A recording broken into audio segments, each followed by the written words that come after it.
क्या आप भी वैसे लोगों की तरह मेहनत कर रहे हो जैसे सारे लोग करते हैं? दोस्तों, आपको मैं एक बात बता दूं, आप चाहे कितना भी पढ़ाई किए हो, पिछले पूरे साल भर में आपने जितना भी पढ़ाई किया हो, लेकिन अगर एग्ज़ाम के पहले वाले 20-25 दिन, एक महीना जो आपके पास टाइम बचता है, उसमें अगर आपने पढ़ाई नहीं की हो तो आपने कुछ नहीं पढ़ाई किया है, आप एग्ज़ाम में अच्छा करने वाले में से नहीं है। तो दोस्तों, आज इसी टॉपिक पे बात होने वाला है कि how to revise yourself before examination. हम लोग एग्जामिनेशन में एग्ज़ाम से एक महीना पहले, 20 दिन पहले, 25 दिन पहले कैसे रिवाइज करें। तो दोस्तों, आज का वीडियो स्टार्ट करते हैं। Guys, this is Asif, how are you friends. आप भी गधे की तरह रिवाइज मत करो। बहुत सारे बच्चे ऐसे होते हैं जो साल भर तो बहुत अच्छा से पढ़े हैं, लेकिन एग्ज़ाम के पहले वो फांकी मारते हैं, वो पढ़ाई नहीं करते हैं, वो बेगारी करते हैं। वो सोचते हैं कि अरे मैंने तो पूरे साल भर पढ़ाई किया है, तो अभी पढ़ के क्या होगा, अभी तो मैं तो सब के सब जानता हूँ। तो ये कोई मायने नहीं रखता है। हमारा मानना है कि बहुत सारे एक्सपर्ट भी बोलते हैं, बहुत सारे हम लोग का साइंस भी प्रूफ करता है कि एग्ज़ाम आप पूरे साल भर में क्या पढ़े ये मायने नहीं रखता है। आप एग्ज़ाम के 20 दिन पहले, 25 दिन पहले, एक महीना पहले क्या पढ़े हैं, वही आप एग्ज़ाम में जाकर लिख पाइएगा। सो दोस्तों, आज हम लोग देखते हैं कि आप अपने से ज़्यादा बेस्ट रिवीजन कैसे किया जाए, आप कम समय में ज़्यादा स्टडी कैसे करें। टॉपर कैसे पढ़ते हैं कि वो टॉप कर जाते हैं, आप कैसे पढ़ रहे हैं कि आप टॉप नहीं कर रहे हैं। आपको गधा की तरह रिवीजन नहीं करना है। आज आपको एक ऐसा स्ट्रेटजी बताऊंगा जो यूट्यूब पे कोई नहीं बताया होगा। तो हम लोग देखते हैं, बहुत सारे बच्चे होते हैं ऐसे जो क्या करेंगे, वो अपना, जैसे मान लीजिए आप 15 तारीख से आप पढ़ना स्टार्ट करने वाले हैं, 15 तारीख को आप डेट एक बना लीजिएगा कि 15 को हम लोग ये चैप्टर 1 पढ़ेंगे, चैप्टर 2 पढ़ेंगे। फिर 16 को आप डेट बना लीजिएगा कि 16 को हम लोग चैप्टर 5 पढ़ेंगे और चैप्टर 6 पढ़ेंगे। उसके बाद 17 को ऐसे ही करके डेट बना लीजिएगा, 18 को, फिर 19 को, फिर 20 को, ऐसे करके आप लोग बहुत सारा डेट बना लीजिएगा और आप इस पे पढ़ना स्टार्ट कर दीजिएगा। ऐसा क्या होता है कि आप एक दिन में पढ़ने के लिए 8 घंटे का रूटीन बना लिए कि हमको दिन भर में 8 घंटा पढ़ना है, लेकिन क्या होता है, सब बच्चा एक दिन पढ़ता है, 2 दिन पढ़ता है, तीसरा दिन उसके दोस्त का बर्थडे हो जाता है। तीसरा दिन जैसे ही उसका दोस्त का बर्थडे होता है तो तीसरा दिन का तो चैप्टर बना, मान लीजिए थर्ड दिन आपको पढ़ना है चैप्टर नंबर 10 और चैप्टर नंबर 12। चैप्टर नंबर 10 और चैप्टर नंबर 12 पढ़ना है और 17 तारीख को आपने क्या, आपका दोस्त का बर्थडे हो गया, तो आपका दोस्त का बर्थडे आप नहीं जाइएगा तो आपका दोस्त नाराज़ हो जाएगा। आपका दोस्त बोलेगा कि यार तू इतना ज़्यादा बिजी हो गया कि मेरे बर्थडे में नहीं आया। तो 17 तारीख को तो आप उसके बर्थडे में चले गए, तो 17 तारीख को जब आप उसके बर्थडे में चले गए तो आपका 15 से लेके पूरा जब तक आपका एग्जाम है तब तक का तो आप डेट फिक्स कर लिए हैं कि हमको इतना दिन तक पढ़ना है। तो जब इस दिन आप छोड़ दीजिएगा पढ़ाई, इस दिन के पढ़ाई को कब शिफ्ट कीजिएगा, फिर इस दिन का पढ़ाई आपका छूट जाएगा, इस दिन के पढ़ाई को आप नहीं कर पाइएगा, क्योंकि फिर अगला दिन आपका अलग रूटीन है, इसके बाद आपका अलग रूटीन है, इसके बाद अलग रूटीन है। तो ये सब जो इस तरीके से जो रूटीन बनाकर पढ़ते हैं ना, वो महाबेवकूफ़ होते हैं। ये रूटीन सरासर गलत है।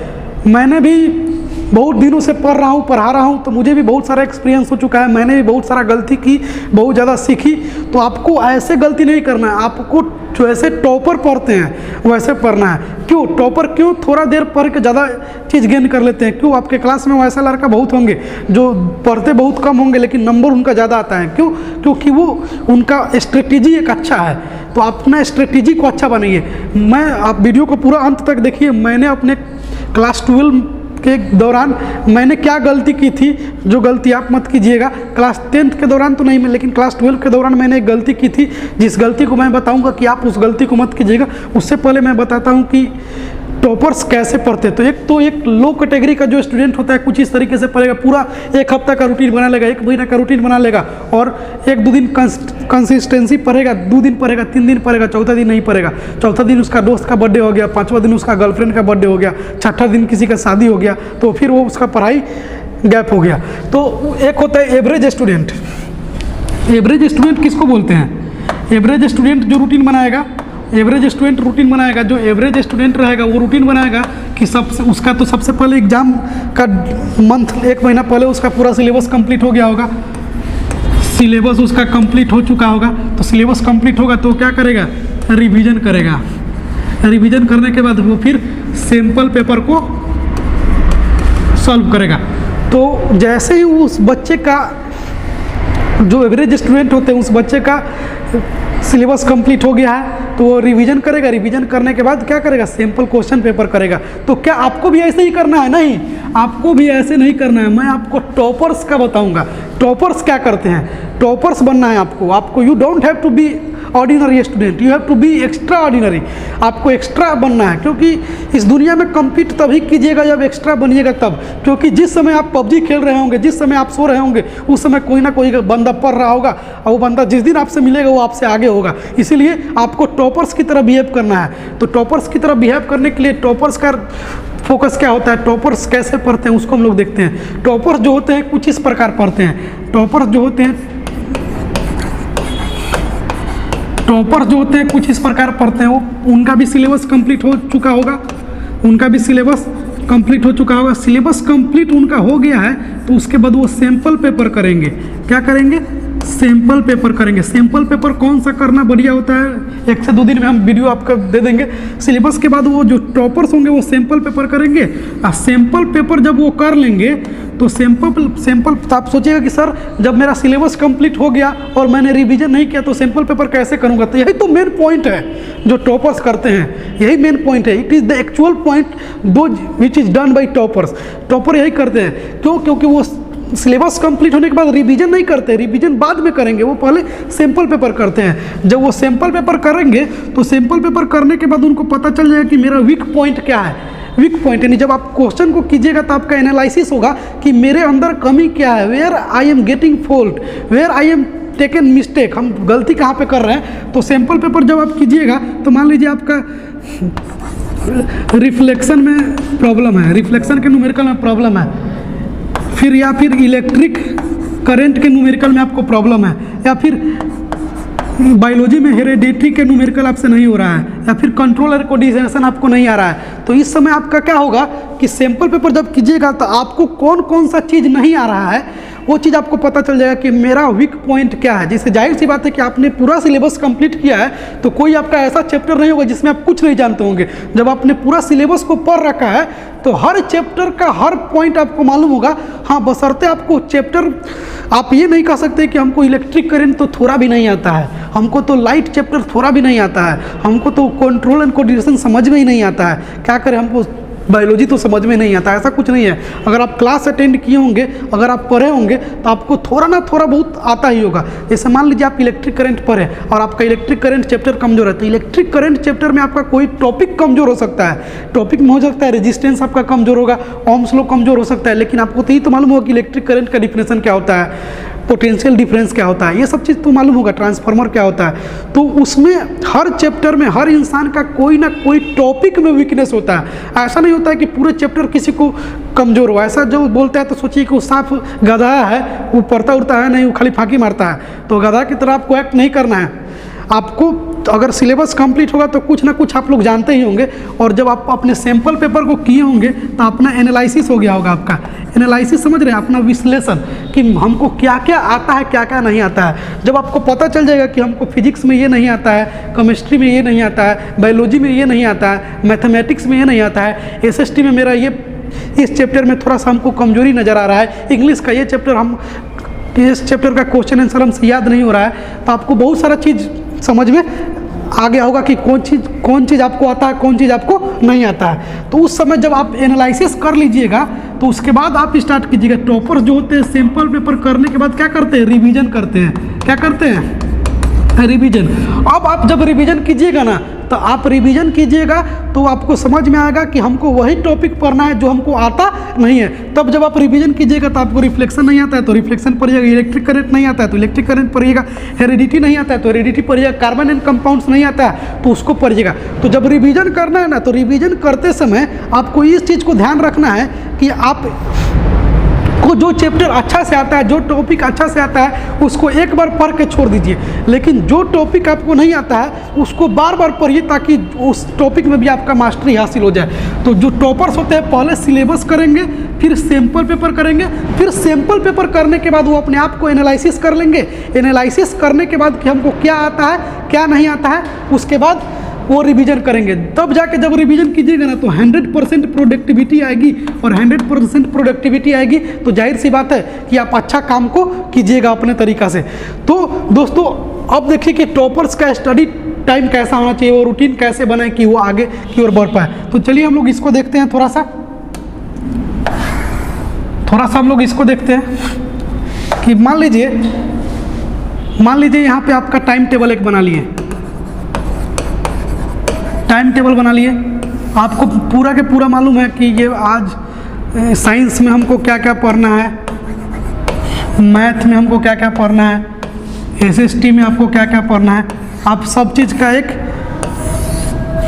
बना लिए कि साइंस में हमको रिफ्लेक्शन पढ़ना है, फिर उसके बाद इलेक्ट्रिक पढ़ना है, यानी सारा चीज़ का रिवीजन लिख लिए। जो जो टॉपिक आपको नहीं आता है, मैथ में जो जो टॉपिक नहीं आता है उसको लिख लिए, एसएसटी में जो जो टॉपिक आपको नहीं आता है उसको लिख लिए। मान लीजिए यहाँ पे आप चैप्टर 1 है, चैप्टर 2 है, चैप्टर 3 है, चैप्टर 4 है, ऐसे ही करके चैप्टर वाइज आप सब चीज़ क्या कर लिए, लिख लिए। तो जब आप पढ़ने बैठिएगा तो मान लीजिए आप 15 तारीख से अपना पढ़ाई स्टार्ट कीजिएगा, तो 15 तारीख से लेकर जब तक आपका एग्ज़ाम होगा, मान लीजिए एग्ज़ाम आपका कभी भी हो, उस समय तक जब आप स्टार्ट कीजिएगा, तो मान लीजिए आप 15 तारीख को मेरा वीडियो देख रहे होंगे, या फिर आज हम जिस दिन वीडियो रिकॉर्ड कर रहे हैं, आप सोचिए कि 15 तारीख को अगर आप मेरा वीडियो देखिएगा तो 15 तारीख से पढ़ना स्टार्ट कर कीजिएगा। तो 15 तारीख को आपको क्या करना होगा, 15 तारीख को आपको सुबह उठना होगा। तो आपको ये प्लान एक दिन पहले नहीं करना है कि हमको क्या क्या पढ़ना है। उस दिन सुबह उठिए और जो चैप्टर आपको मन करे उस चैप्टर को आप पढ़ना स्टार्ट कर दीजिए। ऐसा नहीं करना है कि हमको आज 15 तारीख को फिक्स कर देना है, वैसा तरह ऐसा हम लोग को फिक्स नहीं करना है। ऐसा हम लोग को ऑर्डिनरी स्टूडेंट की तरफ फिक्स नहीं कर देना है कि हमको 15 तारीख को ही पढ़ना है, 16 तारीख को ही पढ़ना है। बल्कि आपको क्या करना है, आपको करना है कि जब 15 तारीख को उठिए सुबह सुबह, तो आपको जो सब्जेक्ट मन करे, जो चैप्टर मन करे साइंस का पढ़ने के लिए, तो यहाँ से एक चैप्टर उठाइए और उसको यहाँ पे क्या कर लीजिए। मान लीजिए चैप्टर 1 आज पढ़ लिए, चैप्टर 2 पढ़ लिए, तो आप इसको यहाँ पे टिक कर दीजिए कि साइंस में चैप्टर 1 चैप्टर 2 पढ़ लिए हैं, मैथ में चैप्टर 3 चैप्टर 4 पढ़ लिए हैं, तो चैप्टर 3 और चैप्टर 4 को टिक कर दीजिए। और एसएसटी में भी चैप्टर को टिक कर दीजिए। फिर 15 तारीख के बाद जब 16 तारीख को उठिए तो आप देख लीजिएगा कि 15 तारीख को मैंने ये चैप्टर कंप्लीट कर लिया है, तो 16 तारीख को भी उठिए। तो 16 तारीख को जब सुबह में उठिए तो उस समय आपका प्लान होना चाहिए कि आज हमको क्या पढ़ने का मन कर रहा है, क्या पढ़ने का मन नहीं कर रहा है। आपका कोई भी चीज़ का प्लानिंग एक दिन पहले नहीं होना चाहिए। जिस दिन आप सुबह उठिए और सुबह उठ कर ही अपने पूरे दिन भर का प्लान कीजिए, या फिर आपको जैसे मन कर रहा है वैसे अपनी इच्छा अनुसार प्लान कीजिए। तभी जाके मान लीजिए 16 तारीख को आपको चैप्टर 4 पढ़ना है, चैप्टर 8 पढ़ना है, चैप्टर 9 पढ़ना है, तो 16 तारीख को पढ़ लीजिए। तो यहाँ पे टिक मार दीजिए चैप्टर 8 चैप्टर 9 चैप्टर 4 में। और ऐसे ही करके आप धीरे धीरे देखिएगा कि आपका पूरा सिलेबस कंप्लीट होते जाएगा और आपके अंदर कॉन्फिडेंस बिल्ड होते जाएगा। आपको प्री प्लानिंग नहीं करना है। मान लीजिए आप प्री प्लानिंग करते हैं तो इस वाला डेट में जब आप लोग